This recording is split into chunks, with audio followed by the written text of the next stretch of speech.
Hi, this is Joy with Joseon Modern Design. Today I'm going to be showing you how to make a lapped zipper tutorial.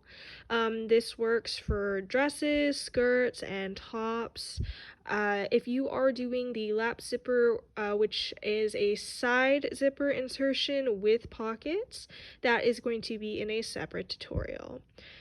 For this example, I am going to be working mainly from a skirt, but the techniques are very similar. For the dress, the only difference is the top insertion here, which will be elaborated on further.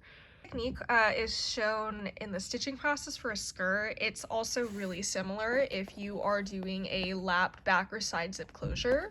So this is, for example, what it would look like for a lap side or back zip closure with a hood, or a side closure without pockets. It's very similar. The difference is you're just going to close the top there, and the facing and the zipper are just inserted when you sew. For example, when you sew the bottom lap zipper facing to the seam allowance, you're also just going to do that to the top.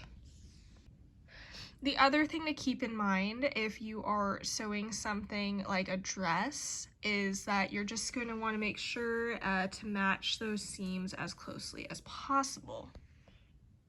If you are sewing the back lap zipper with a hood, this technique will be the same for the dress, except you will have a small opening at the top, which is completely fine. It'll be the same if you are doing as well a separate top. If you are doing a back lap zipper without a hood, the technique is very similar, except the top of that lapped zipper facing needs to be turned to the wrong side by 1 inch or 2.5 centimeters and stitched in place. Today I'm going to be showing you a vintage style technique on how to add a lap zipper facing to a skirt, a top, or really any type of garment with an open top edge like this. So I am working on a sample for the Sparrow Lark skirt, and so this works for either back closures, side closures. If you're working with a side closure, here what we're going to do is you're going to attach that facing right side together to the right front skirt. If you're going to be doing it from a back closure with, again, the right sides towards you, you'll be attaching that facing to the left opening. We are going to be just pinning the end of that facing into the seam allowance like that. And so when you sew, you will be sewing within that seam allowance just to secure it. So in preparation for sewing, we are using a 0.5 inches 12 millimeter seam allowance, and we're just going to get started by using a straight stitch. It's also important to mention it's good to finish, if you're finishing your seam edges, to finish the edges for the lap zipper facing as well as the raw skirt edges before starting.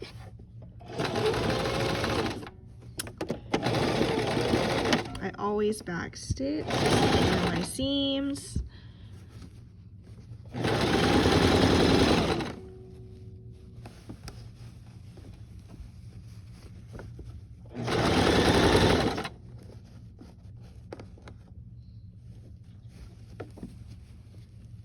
Alright, so when we reach the end of the seam, it's really important to just secure the tail end of that lap zipper facing to the seam by sewing within the seam allowance as so. So I like to just attach it like this, and then we'll just secure that with another front and back stitch.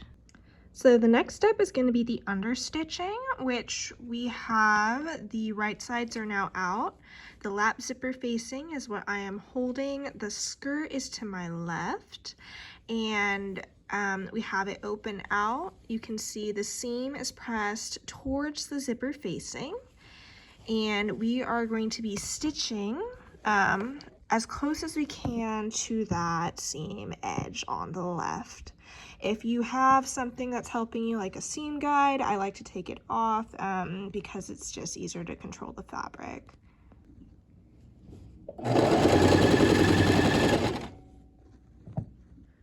All right, now it's time to start attaching our zipper. So on the left side here, we have our understitched lap zipper facing pressed underneath. The right side of our skirt fabric is facing up. And on the right hand side, we have our zipper. So the zipper here, I'm using a vintage 70s zipper, and I am just, you're going to put that right sides together. So the right side of that zipper pull is going to be against the right side of the skirt, and you are going to pin and stitch the left side of the zipper. Normally you have enough seam allowance with the top of the zipper here, and that's just making sure that you are not going to be sewing into the zipper pull when you try to sew the waistband.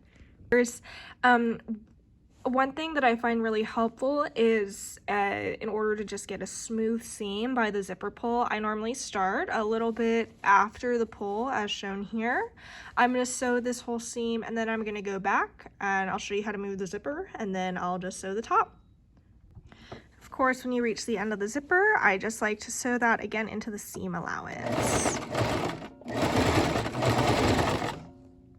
As you can see here, we have moved the zipper or the zipper pull, and now we're ready to sew the rest of that zipper top. Oops. Sometimes, again, it's just good to go slow. You see you have that metal closure right there. All right, and now I'm just going to understitch that zipper. Our seam, you see we want that tape to be straight, that zipper tape here, and that seam is just going to be going towards the skirt.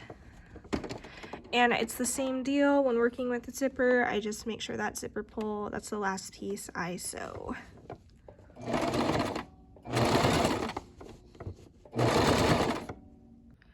All right, so the next step is going to be basting the lap zipper flap again with the skirt right side up towards you. The lap zipper flap is going to be on the left, and the zipper is going to be underneath on the right. So you're going to want to baste it. I did pin basting. This is kind of more advanced. Some other options could include using a hand basting with some stitches, a water-soluble glue or tape, no low residue tape, etc. If you're using like a medium like glue or tape, it is recommended to try it on your fabric first, like a scrap, to see if it'll leave a residue. So when you baste, you want your closure to be smooth. You want it to align. And you can also, I drew in a stitch line using tailor's chalk. And it's really important to go slowly. This is the same thing. The zipper, I finished that part at the end. And you just want to go slowly to make sure you're not going to be sewing through the zipper teeth, breaking a needle, hitting a pin, etc. So when you reach the end of your zipper, you're just, again, it's important to go very, very slowly. I sometimes hand turn the crank, and we're gonna stitch across the bottom of the zipper. So, especially if you have middle teeth, if you're working with the zipper with middle teeth, it's just very, very important to go slowly and to be careful, as the needle can break. All right, so I'm about to finish sewing the top of the zipper placket. But this is what it should look like when it's sewn. It should be smooth. There should be no puckering or bubbles. And also the placket should cover the zipper. There should be just a little bit of overlap right there. So just a neat finish.